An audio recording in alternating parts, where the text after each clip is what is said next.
right, guys, I want to talk about this G35 laser. I got a couple of these. I gave one away to someone, and it was very important to this person. I'll tell you why in a minute, because I'm going to get into the reasons or the situations where a laser really stands out on a handgun or a rifle. This is for a rifle. This is for an AR-15. I will be putting links in the description box below if you want to go take a look at this and get all the information. I've not tried one of these as of yet, so after this unboxing, I'm going to cut the video, charge the laser, put it on a firearm, and then splice that into this video, so you'll get to see all that. So this is the GL35 green laser sight with the pressure pad. Here's the laser itself.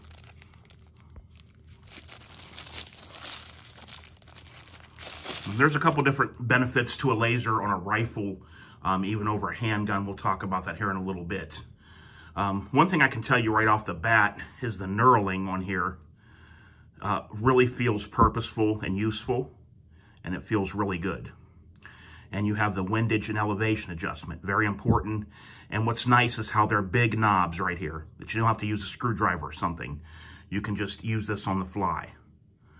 I will have to charge this up. And, okay, there's your little plug in there for your battery. That's what they always do during shipping. And here's the battery itself, which is rechargeable. When you recharge these batteries, your laser will last actually quite a long time when you use it as intended. You know, while firing and things like that. Okay, so there's the laser portion itself. Here is your pressure pad switch right here. I believe, without going into directions too much, I'm going to pretty much guarantee you all that does have this screw on. That's really nice. So to be very secure, it'll screw on the tail cap. So you could mount this and use your thumb on the back of it, or if you have the rail room on the firearm, which I'm going to try for, you can put this on. This clicky would be the constant on. This pressure pad would be variable on, so only on when you touch it. So this would come in handy if you are doing something like clearing a house, a building, or something to that effect. You could have it to where it's only on when you activate it. That way, if you see or hear something, the easiest way to get it off is to let up rather than clicking the button. Or you can have full time on if you're out target shooting, and then off when you want it. So that's what's nice with this. It'll go on your Picatinny rail, and it'll attach very easily. Like I said, you just have to have the room, and then you want to mount this near where your thumb or a part of your hand is going to be to activate it. Here's the mount for it. So it does come with your mount. You don't have to worry about that, which is very nice that you get that as well.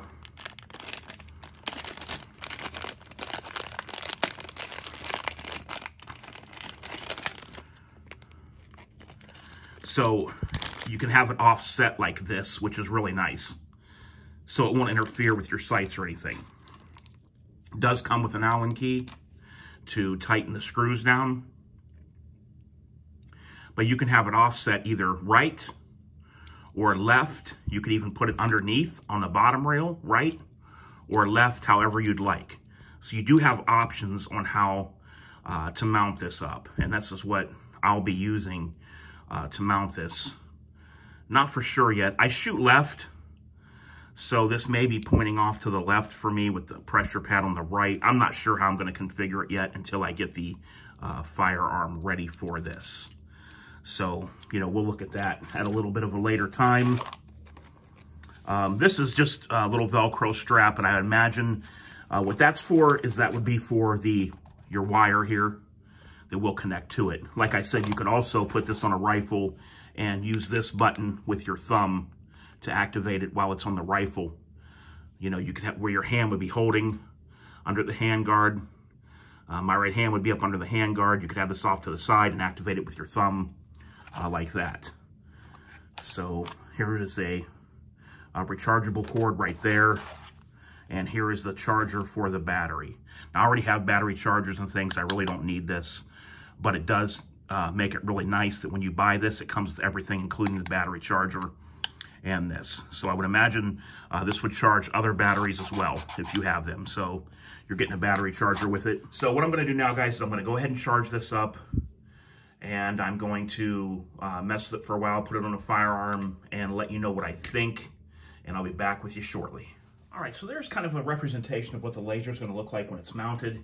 Keep in mind, you really don't want to use your front sight too much when you're going to set this laser. I'm going to talk about in a second. I didn't want to forget the best uses for a laser. Just hang with me 1 minute here. This is kind of offset, so it's off to the side of your sight. The best way to sight this in, if you don't do it at the range, you would do it with a... there's a little bullet they make that goes in the chamber and it emits a laser. You could do it in your home like that, or you want to go to the range and you want to do close quarters. Now let's get into the reason I say close quarters and the best uses for a laser like this. All right, I did a quick mount here, and as you can see here on this piece of paper, there's the laser. This is the just pressure pad, and this is the hard on and off right back there in the pressure pad. You could use, I just had it right near where my hand would be. I did use the Velcro strap. You can use Ranger bands, which I really am a fan of, or anything like that, you know, that you want when you mount this. So one of the best reasons to have a laser is it's really, really important if you're ever in a situation where for whatever reason you can't use the sights of the firearm.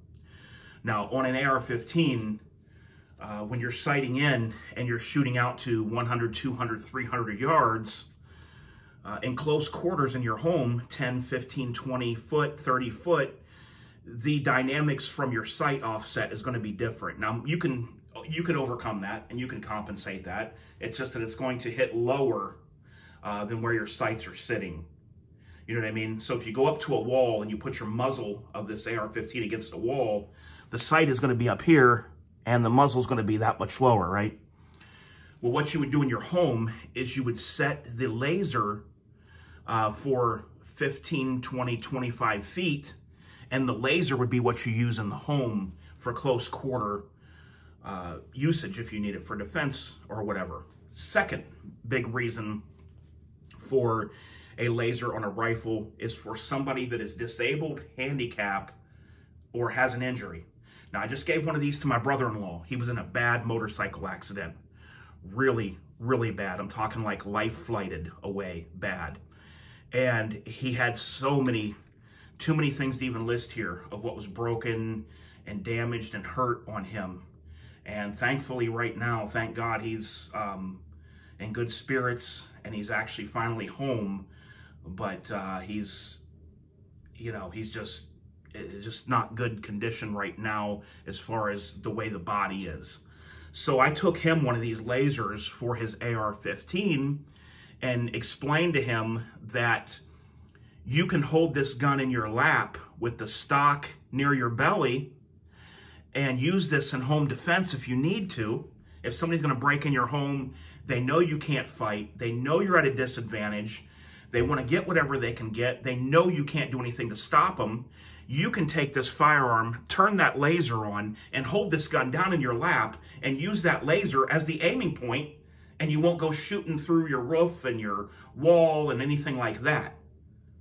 So that's where a laser comes in handy. Now, on a handgun, the handiest thing for a laser is when you are shooting around a shield.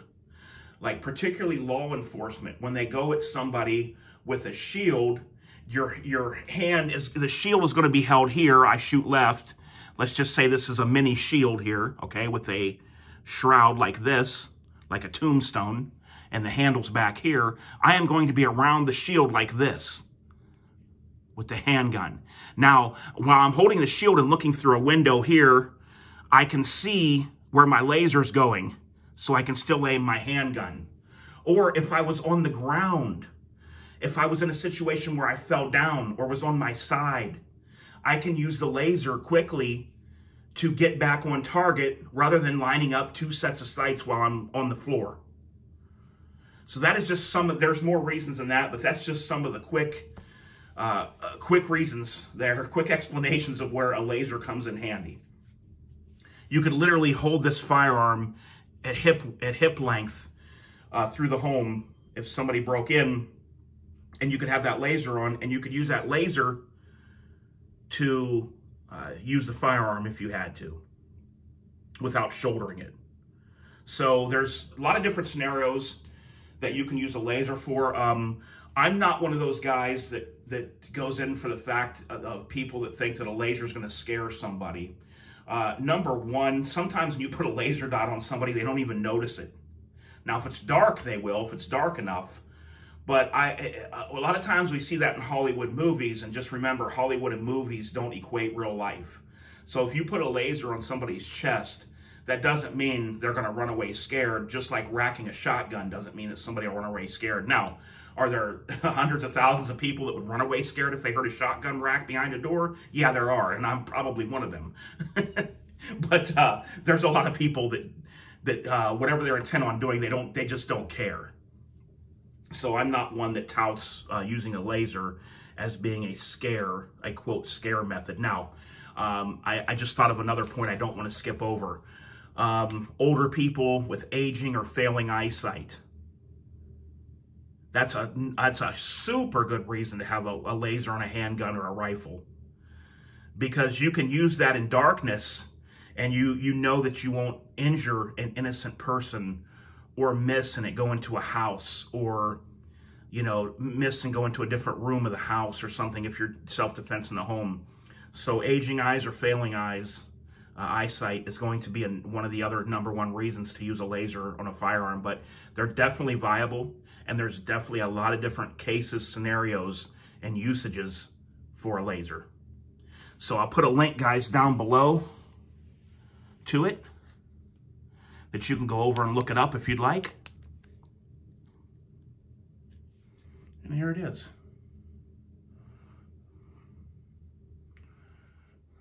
So there's the pressure activation, and right behind it is the on-off hard switch. So there it is, guys.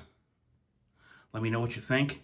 One other thing, it also does come with M-LOK attachments, so that you can take off the pick rail section and it will lock right onto a M-LOK rail with the screws that are already right here in the pressure pad unit. So this will go to either pick rail or M-LOK right out of the box.